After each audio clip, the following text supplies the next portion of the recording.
Ta-da! I'm gonna speak a little bit about my crappy ways of narrating the book. I'm having so much reading this out loud, even though I stumble my words. This is like a personal note to myself, even though it's posted on YouTube and it's towards you guys. You don't have to listen to this whole playlist thing. And if you want to, just to like pass on time, go ahead and click on this. This is like, I should probably put this like channel as for time wasters, but in the same time, it's like it's my own personal reading list. But anyways, I'm just reading this out loud because um I don't know. I It doesn't have an audiobook and I'm kind of sad about it because I would have bought the audiobook. So before I want to turn it in back to the library, I just wanted to read it out loud. And I'm pretty sure that later on that in the future I'm going to take this down, but for now I'm just going to post random things on this channel. I don't really have anything else important to do with this channel. I made it because I wanted to make it. Like I wanted to read like random books on on this channel. And if it interests you, I always put it in my description so you can see it. Right now, this doesn't really have a description for me to put down. If you go to my playlist, you will see there's a playlist called Changling, and if you click on it, it will show you the every chapters that I read. Maybe you can find your favorite chapter, or you can just like find it yourself because I found this in the library and it was pretty good. And the only way for me to read it was to read it like out loud, like, and it's like maybe I want to come back to the story sometime and I'll listen to myself read it. So this is more personal, and if you're here against your will or something, and I was like, okay, go ahead and listen to it if you want to, but you don't have to. And please don't comment anything mean because this ain't really important anyways. And plus, like, I get sensitive anyways. My reading sucks, so I'm actually, it's not a very bad practice for me. So if I end up stopping, it's usually because I'm rereading what I just read to see if I read it right. And if you hear something like repeat on the phone, it's because I'm trying to see if I said that word right. Now I'm gonna go back to the story, and I didn't really feel like typing this down because it was like it kind of felt annoying just to waste all that time just to write something down and delete it in past future. It was like it's not that important.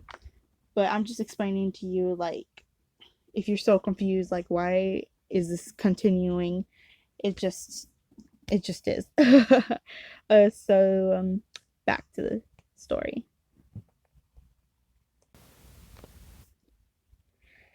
Chapter 11. Never let the truth interfere with the good story. Neve's rules for Changeling. The elevator hall seemed very empty without the curator and a Syrian lion. That was thirsty work, said the puka. Do you know if there's such a thing as a Guinness about the place at all? I don't know, I said. What's a Guinness? It's a soothing potion for outweight pukas, is what it is.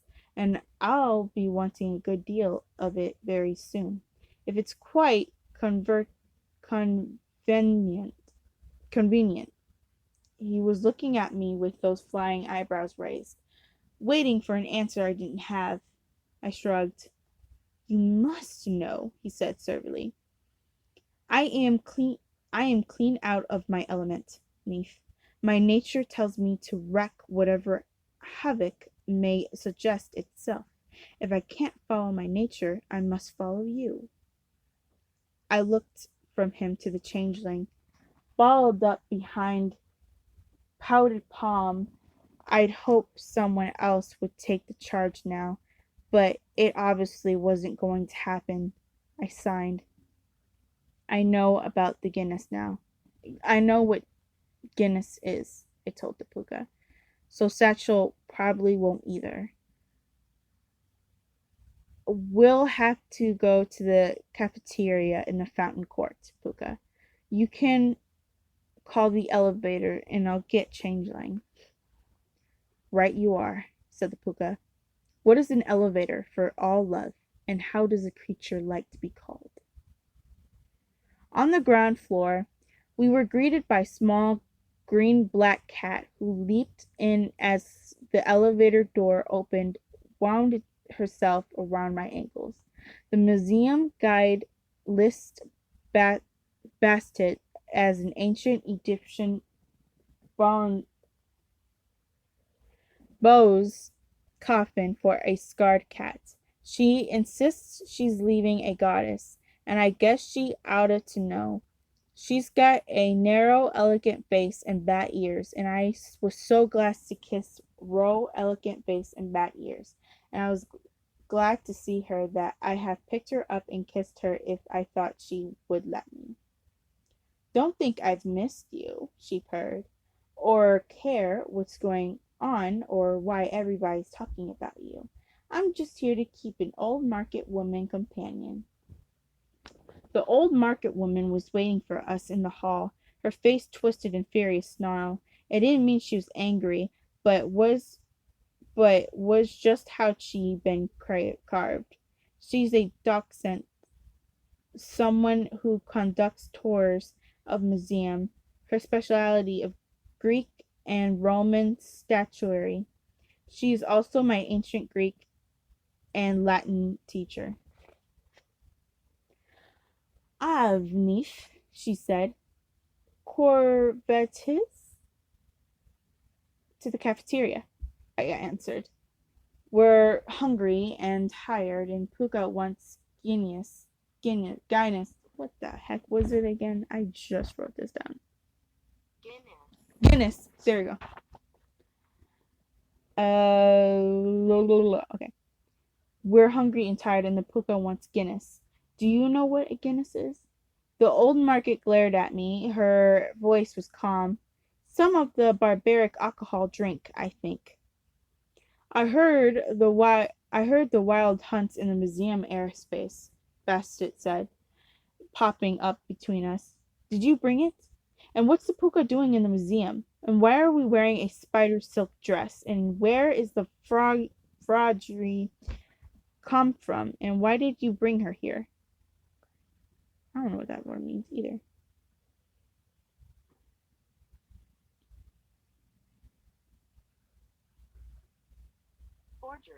Forgery. Okay, forgery.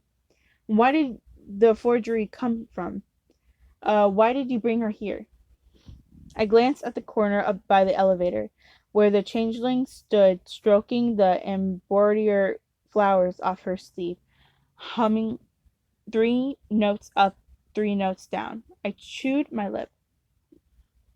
I had to. I owe her my life debit. The bet. You do? Bastet's tail quivered eagerly. Tell. I'm too hungry. Come eat, then, the old market woman said. The puka and the forger. Forgery.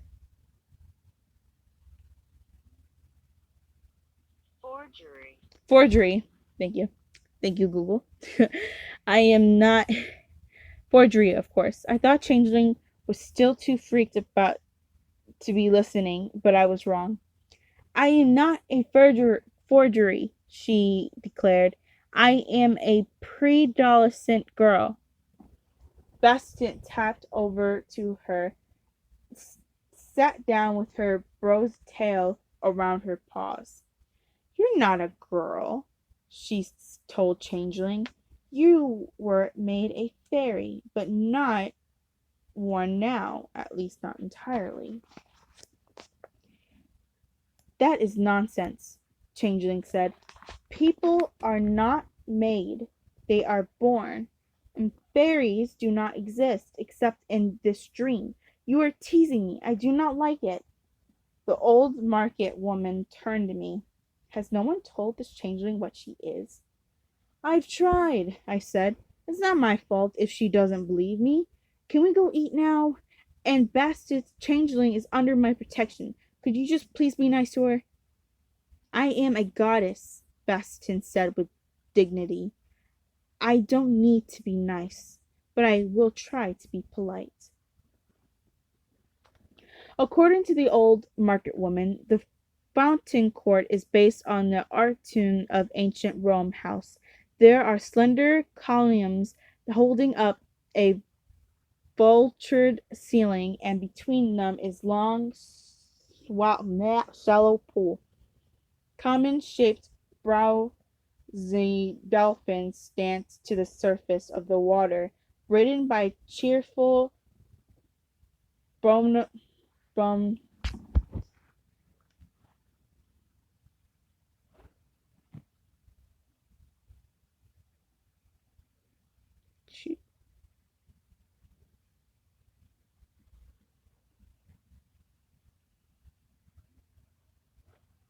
by bro.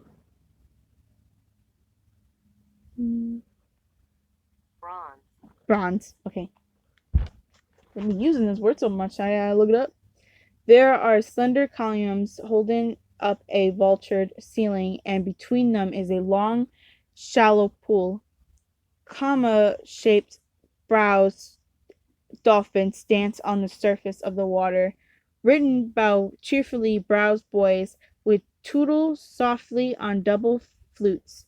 Art-loving folk from all over the city sit at little round tables, refreshing themselves with maiden tears, fresh milk, and other folk favorites. Astra says the museum fairy cakes are stale, but I love them anyway. Today the court was almost deserted. The museum is always open, but the fine summer night most folk have things they rather do than play with mortal art. I found a place to sit. The puka drifted off. I suppose to see the about the Guinness. Feeling light-headed, I unslugged satchel and asked politely for a hamburger, medium with ketchup and no tomatoes. I got it too. Although Satchel added mushrooms and forgot the ketchup, I took a big bite, and then I realized that I've lost the changeling again.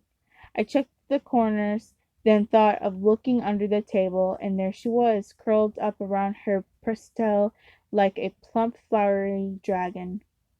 Are you hungry? I asked. Yes. What do you want to eat? Macaroni and cheese? I considered asking her what macaroni and cheese was, decided that might provoke another fairy fit, and told her I'd do my best. The puka wandered around with a bowl of Irish stew and glass of black stuff with foam on the top. The Guinness, I guessed, it looked nasty. Sat down, devoted himself to making it go away as quickly as possible. Without much hope, I asked Satchel for macaroni and cheese, and it made me wait for a long time, and then it gave a wedge of cheddar, and it had chunk of bread and a golden apple. I explained to Changeling that Satchel didn't do macaroni and cheese, and she would settle for cheese and bread. I suddenly have a cheese sandwich for lunch on Monday, Changeling said. Is today Monday? What's Monday? Changeling stared at me resentfully, then took the cheese, carefully not to touch my hand. She sniffed, then nibbled it like a mouse, starting with pointy end of the wedge. I laid my bread and apple on the floor beside her and went back to my hamburger. Bastet flowed up onto the table and assumed her favorite pose. Tail around paws. I'm ready for your story now, she said. I'm eating, Bastin. Give me a break. You wanted to eat. You are eating. I want a story. I am listening. I took another bite. Bastin. Is that how you say it? Bastet. That's so stupid. Bastin.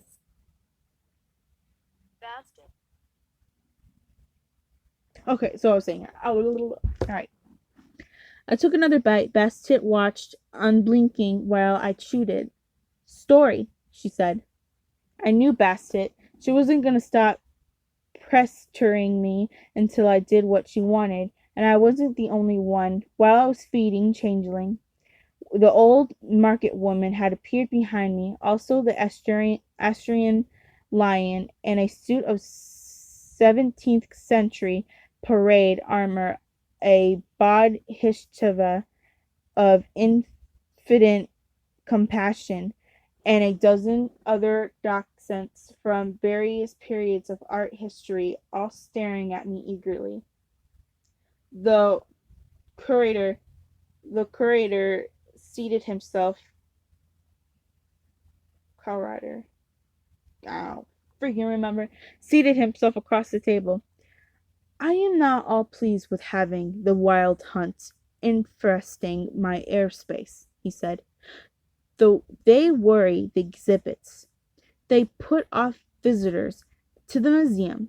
I have given you and your curious proteges asylum. You owe me.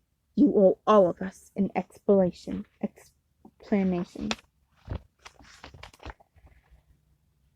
I agree to that. I swallowed the last bit of my hamburger and started to talk.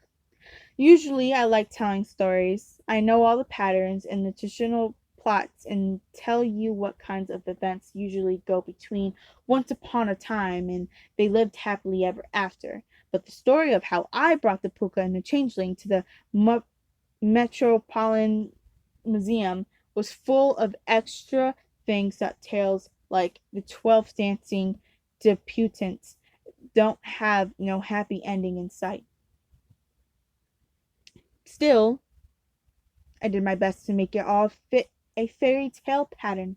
I told my audience how once upon a time I had gone to the North Woods and errand my godmother and met an old woman under the willow. The old woman, as old woman will, revealed forbidden knowledge to me. In this case, the existence of Solon's dance. I told how I wanted to go to the dance more than anything in the world, and how I bargained with Casrapri for a keep awake charm, and how I fooled Astris and Sandman that I climbed a tree and watched the folk of New York between dance under the stars. When I got to how I saw the other mortal changelings and jumped and joined the dance, I glanced over at the curator. He was shaking his head like he couldn't believe what he was hearing. What? I said. You ask what happened, and I'm telling you. It's not my fault I broke the geese. The green lady set me up. You were curious, the curator said sternly. Mortals can't subdue the curiosity through force of will, although they seldom choose to do so. You knew that what you were doing was at the very least unwise. Overwhelmed by a number of feelings, all of them uncomfortably, I put my head in my hands. There was a little silence, and then the Bastion said, "So what happened next?" The next part was harder, because it was different kind of story pattern from the first part. Besides, I was getting sleepy. I told him about Carlyle snatched me. Then he told me that he had a surprise for me and put me in the broom closet. At first, I thought the surprise was a mortal child, and then I realized she was a fairy raised by mortals, a fairy changeling. My twin.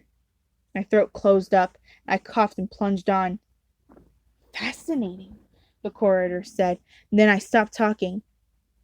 You left out a lot, Baston complained. I'm too tired to talk anymore, I said. My throat's sore. I'm not made of Bronson, you know. The curator stood up. Come and rest then, he said. I forget how fragile mortals are. Changeling was fast asleep under the table. The last of the bread clutched to her hand. The Asturian lion offered to carry us both, so the puka hoisted her onto the lion's back and I climbed up behind. The curator led us to the bedroom of the Plazzoro Sagrudo, which is one of my favorite rooms in the museum.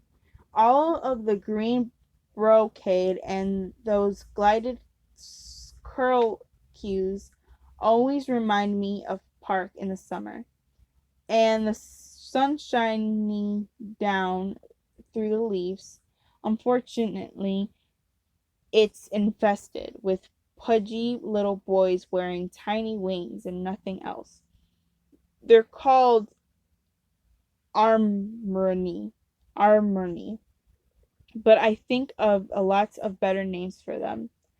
Airheads, motor mouths, busybodies. I could hear their squeals all the way down the hall. Is that the Astrian lion? Oh, it is cool. What's he doing in this part of the museum?